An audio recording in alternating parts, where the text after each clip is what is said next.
이번 달 20일 바이든 미국 대통령이 한국을 방문하는 동안 미국과 한국 그리고 일본이 주도하는 경제협력체이자 중국을 완전히 고립시킬 최강 동맹기구인 인도태평양 경제 프레임워크 IPEF를 출범할 것이라는 외신 보도가 쏟아져 나오고 있는데요.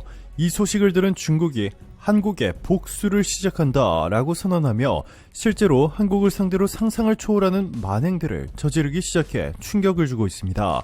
지금부터 이 충격적인 내용 최고 수익률 채널에서 전해드리겠습니다.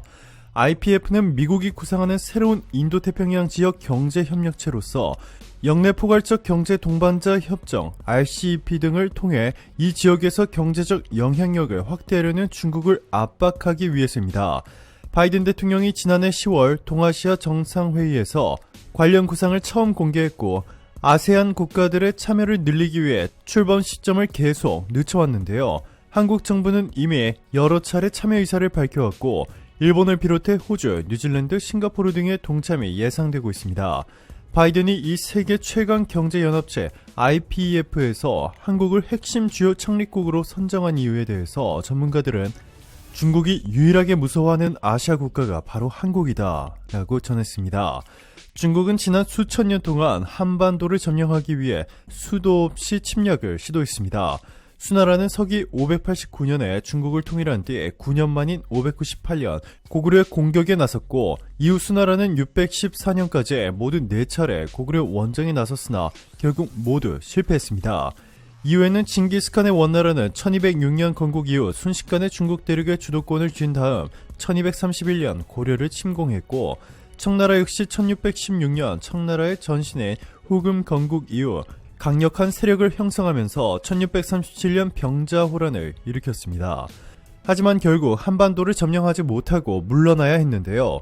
2022년 현재는 한국 기업들이 중국에서 철수 결정을 해버리면 중국 도시 전체가 쑥대밭이 되어버리는 갑과 을의 관계가 완전히 뒤바뀐 상황이 만들어졌습니다.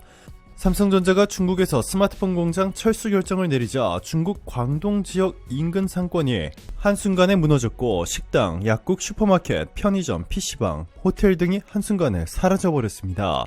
스마트폰 공장 철수 이후 삼성 PC 공장도 철수하자 중국 수저우시는 갑자기 수천 명에 달하는 실직자가 생겼고 인구 1072만 명에 육박하는 수저우시가 한순간에 쑥대밭이 되며 중국에서 가장 빈곤한 지역 중 한 곳으로 몰락해버렸습니다. 회생 불가능한 수준으로 무너져 내렸는데요. 중국이 더 두려워하는 것은 바로 삼성전자의 반도체 공장과 SK하이닉스의 반도체 공장이 철수한다면 중국의 도시 하나가 날아가는 것이 아니라 중국 전체가 한순간에 쑥대밭이 되어버리기 때문입니다. 해당 공장들이 있는 인근 지역 경제가 무너져 내리는 것은 당연하고 철수 후 미국과 한국이 중국의 반도체 수출 중단이라는 극단적인 조치라도 취한다면 화웨이, 샤오미, 오포, 비보 등 중국의 모든 IT 기업들은 한순간에 마비가 됩니다. 아무것도 생산할 수 없게 되죠. 이 때문에 미국은 이번에 만들 세계 최강 경제협력기구 IPEF에 한국을 가장 중요한 파트너 국가로 선정한 것으로 전해졌는데요. 일각에서는 바이든이 한국을 방문하는 20일보다 이른 오는 12일부터 이틀간 워싱턴 DC에서 열리는 아세안 특별 정상회의 기간 세부 내역이 나올 수 있다는 전망도 나오고 있습니다. 한 관계자는 이와 관련해 바이든 대통령이 핵심 동맹인 한국과 일본을 동시에 방문하는 기회 자체가 흔치 않은 만큼 일본 방문 기간 IPEF가 발족할 가능성이 큰 것은 사실이라며 다만 동남아시아 국가들의 참여 여부 등 남아있는 문제가 있기 때문에 명확히 확인되지는 않는다라고 분위기를 전했습니다. 한국과 미국이 이렇게 심상치 않은 밀월관계를 만들어 나가는 가운데 놀라운 소식도 하나 전해졌는데요.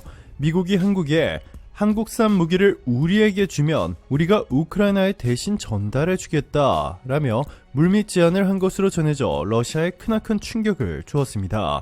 미국이 러시아와 전쟁 중인 우크라이나를 돕기 위해 한국에 공격무기 제공을 요청한 것으로 나타났습니다. 러시아의 반발 가능성을 감안해 한국이 공격무기를 미국에 주면 미국이 이를 우크라이나에 대신 전달하는 방식인데요.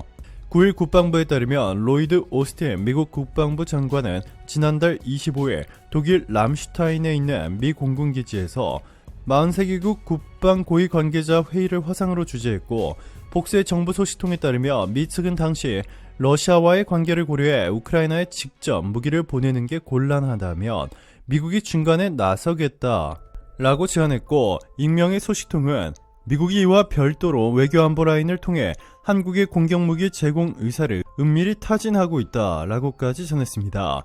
이렇게 역사상 단 한 번도 보지 못한 수준으로 강력해진 한국과 미국의 밀월 관계가 공개되자 중국은 초비상이 걸렸습니다. 이에 중국은 이번에 한국의 윤 대통령 취임식에 역대 최고위급 인사인 왕치산 중국 국가부주석과 사절단을 대규모 파견했습니다.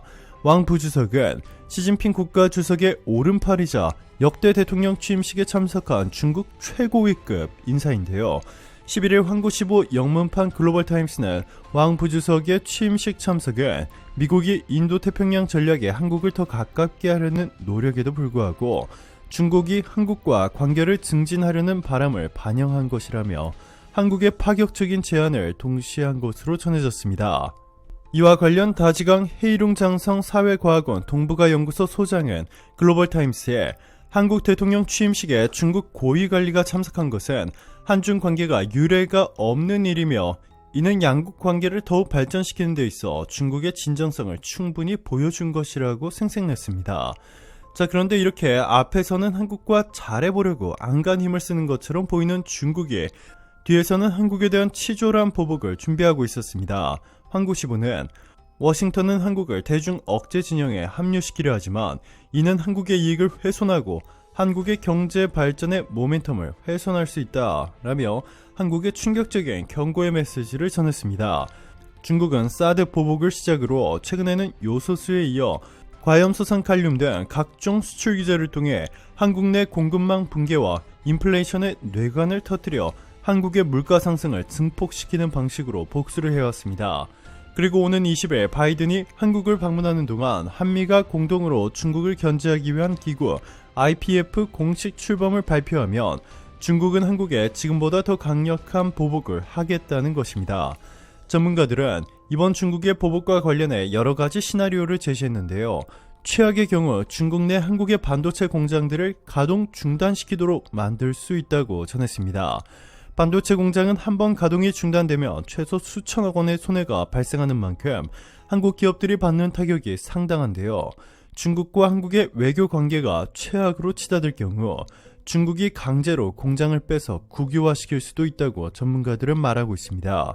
러시아가 최근 한국을 비우호 국가로 지정하더니 러시아 내 현대차 공장을 빼서 국유화시켜버릴 수 있다며 러시아에서 철수하는 외국 기업의 자산 압류를 고려하고 있다고 미국 자동차 매체 오토모티브 뉴스가 전했는데요. 중국도 러시아와 같은 방법을 쓸 가능성이 높아지고 있습니다. 이뿐만이 아닙니다. 중국 해커 조직들을 통해 한국의 대규모 사이버전을 펼치기 시작했다는 충격적인 소식도 전해졌습니다. 중국 해커그룹 탱스네이크는 트위터를 통해 한국의 보건부와 국방부를 해킹해 데이터를 탈취했다라고 주장했습니다. 해당 해커그룹은 최근에도 90여 곳에 달하는 한국 기업의 사이트 목록과 함께 SQL 인젝션 공격을 통해 데이터베이스를 탈취할 수 있는 취약점이 있는 URL을 공개하기도 하는 등 한국을 타깃으로 한 해킹 공격에 적극 나서고 있는 상황입니다. 탱스네이크는 트위터를 통해 우리는 한국 보건부를 공격했고 거의 3.8TB에 달하는 데이터를 유출했다라며 해당 데이터는 한국 전역에 있는 주요 의료기관으로부터 탈취한 핵심 정보를 포함하고 있다라고 밝혔습니다.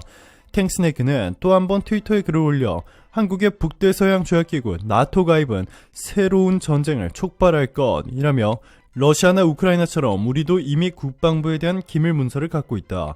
물론 그동안 우리는 한국 국방부의 인트라넷을 자유롭게 돌아다녔다고 말할 수 있다 라고 덧붙였습니다. 이들이 한국의 나토 사이버 방위센터 정회원 가입을 비난하고 우리나라 국방부의 기밀 문서를 보유하고 있다고 주장하면서 탱스네이크의 정체에 대해 궁금증도 커지고 있는데요. 정치적인 목적이나 주장을 내세우면서 중국 정부와 연계된 해커 조직임이 너무나도 분명해졌습니다.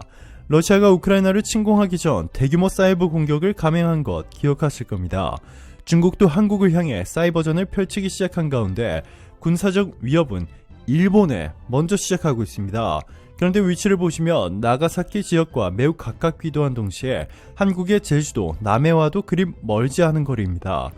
한국의 대중국 견제용, 미국과 함께 주도하는 IPEF 가입이 사실상 확정되는 가운데 앞으로 중국이 한국에 얼마나 무모한 복수를 할지, 러시아가 얼마나 처참하게 무너지고 있는지를 보고 있음에도 이와 같은 전철을 밟아 나갈지 중국의 무모한 질주가 도대체 어디서 멈출지 한번 지켜봐야겠습니다. 오늘도 감사합니다. 최고로 멋진 하루 보내시길 바랄게요.